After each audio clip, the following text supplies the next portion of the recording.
السلام علیکم ورحمۃ اللہ وبرکاتہ۔ پیارے بھائیوں، میں نے آپ کے لیے ایک بہترین ٹاپک لایا ہے۔ آئیے چلتے ہیں ہم اپنے ٹاپک کی طرف۔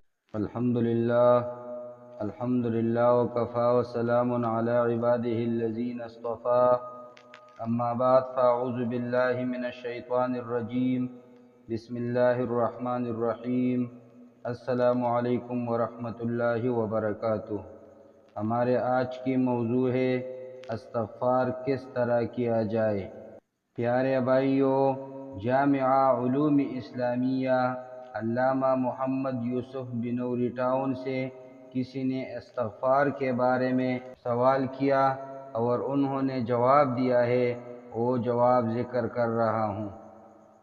سوال ہے، اگر گناہوں پر استغفار کیا جائے تو کس طریقے سے کیا جائے اور کتنی مرتبہ روزانہ کرنا چاہیے اور کون سی تسبیح پڑھنا مسنون ہے؟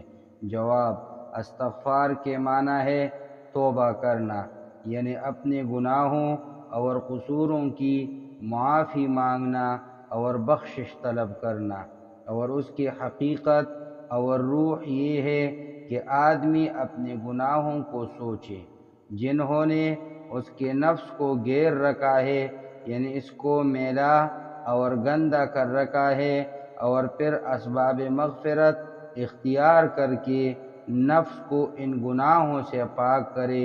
اس کا طریقہ یہ ہے کہ اول باری تعالیٰ کے حضور اپنے گناہوں کا اعتراف کرے اور اس پر ندامت کا اظہار کرے، اور آئندہ گناہ نہ کرنے کا پکا عزم کرے، اور اس کے بعد صدق دل سے توبہ و استغفار کرے، اور اس کے لیے کوئی بھی ایسے الفاظ جن میں اللہ سے معافی مانگنے کا معنی موجود ہو استعمال کیے جا سکتے ہیں۔ اس مفہوم کی ادائیگی کے لیے سچے دل سے استغفر اللہ بھی کہا جا سکتا ہے، اور اس کے بہترین الفاظ میں سے چند یہ ہے: استغفر اللہ الذی لا الہ الا هو الحی القیوم واتوب الیہ۔